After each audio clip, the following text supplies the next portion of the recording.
Assalamualaikum warahmatullahi wabarakatuh. Nama saya Gista Anggreni MZ dengan NPM 1907051004. Saya dari kelompok 11 yang beranggotakan saya sendiri, Gista Anggraini, lalu kedua rekan saya yaitu Muhammad Kadafi dan Poppy Devi Lestari. Di sini kami akan membahas mengenai materi-materi dengan komponen sebagai berikut. Yang pertama mengenai pengertian dan makna dari MMS. Lalu yang kedua mengenai kebutuhan informasi berdasarkan tingkatan manajemen.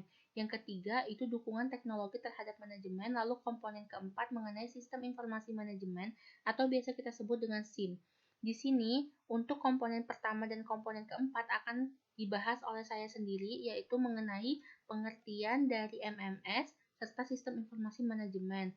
Lalu komponen kedua akan dibahas oleh rekan saya, yaitu Poppy Devi Lestari mengenai kebutuhan informasi berdasarkan tingkatan manajemen. Dan komponen ketiga akan dibahas juga oleh rekan saya, yaitu Muhammad Kadafi mengenai dukungan teknologi terhadap manajemen. Langsung aja ke komponen pertama, yaitu tentang pengertian dan makna dari MMS. Nah, pengertian dari MMS. MMS atau yang biasa kita sebut dengan Managerial Support System adalah sebuah sistem pendukung manajemen atau kumpulan teknologi komputer yang mendukung pekerjaan manajerial khususnya dalam hal pengambilan keputusan. Lalu ada yang namanya makna dari MMS. Apa sih makna dari MMS itu sendiri? Maknanya itu sebuah sistem pendukung manajemen yang membantu dalam proses manajerial. Nah, menurut Mintzberg tahun 1980, itu ada 10 peran utama manajer yang terkelompok ke dalam 3 kategori utama. Apa aja sih? Yang pertama, dia ada interpersonal yang terdiri dari monitor, diseminator, dan spokesperson. Lalu yang kedua, dia ada yang namanya informasional, dan yang ketiga ada yang namanya decisional. Itu terdiri dari entrepreneur, lalu ada distribun handler, research allocator, dan negosiator. Nah, lanjut yang kedua, saya akan membahas mengenai sistem informasi manajemen atau yang biasa kita sebut dengan SIM lebih enaknya. Nah, di sini apa sih sistem informasi manajemen atau SIM itu? Jadi, sistem informasi manajemen itu sendiri pada umumnya, jika orang membicarakan tentang SIM, maka kita tuh biasanya akan tergambar merupakan suatu sistem yang diciptakan untuk melaksanakan pengolahan data yang dimanfaatkan oleh sebuah organisasi atau perusahaan. Nah, pemanfaatan data ini dapat bermakna penunjangan pada tugas rutin, evaluasi, atau pengambilan keputusan dalam suatu organisasi. Pengertian dari SIM sendiri. SIM atau Sistem Informasi Manajemen merupakan sebuah sistem informasi yang digunakan untuk menyajikan informasi yang digunakan untuk mendukung operasi, manajemen, dan pengambilan keputusan dalam sebuah organisasi. Perlu digarisbawahi berarti SIM itu sendiri adalah sesuatu informasi yang digunakan untuk menjadikan informasi mulai dari yang pertama mendukung operasi, manajemen, dalam pengambilan keputusan. Nah, lalu selanjutnya ada proses manajemen. Proses manajemen itu dia yang pertama ada yang namanya perencanaan. Perencanaan itu mensyaratkan penetapan tujuan dan identifikasi metode untuk mencapai tujuan tertentu. Lalu ada yang namanya pengendalian. Setelah adanya perencanaan, maka prosesnya itu akan dikendalikan. Nah, dan yang ketiga atau yang terakhir itu ada yang namanya pengambilan keputusan.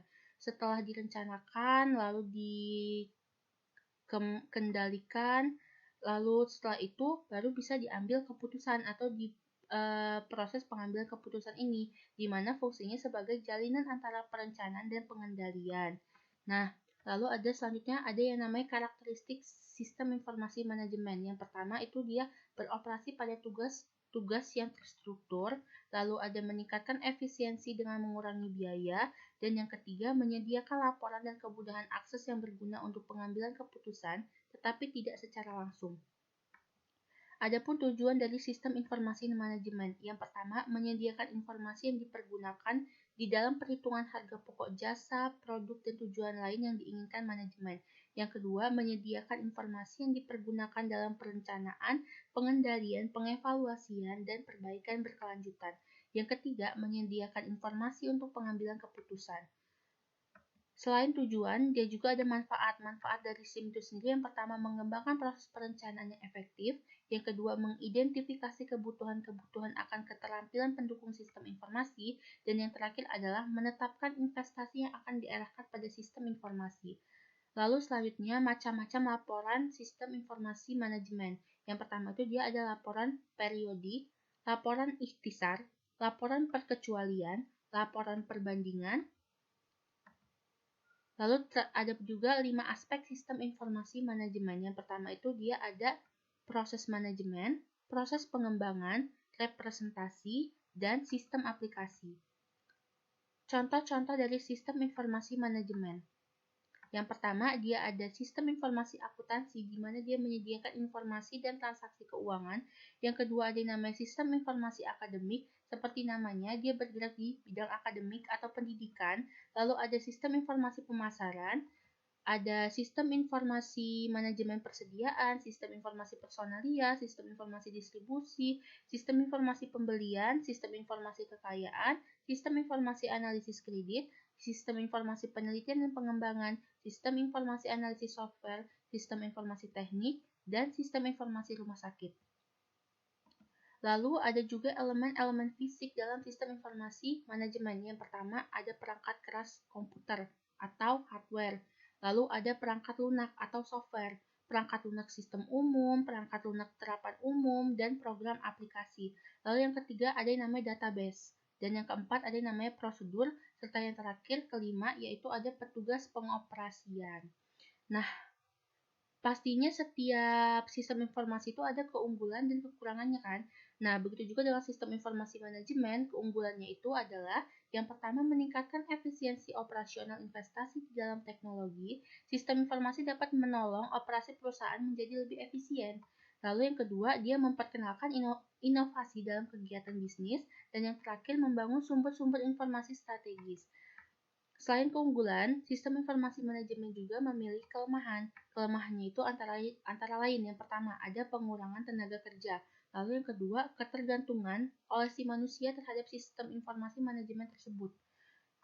Adapun manfaat dari sistem informasi manajemen di mata manajer tingkat bawah, yang pertama dia adalah mendapatkan informasi data operasi, lalu membantu perencanaan, penjadwalan, mengetahui situasi yang tak terkendali, serta pengambilan keputusan.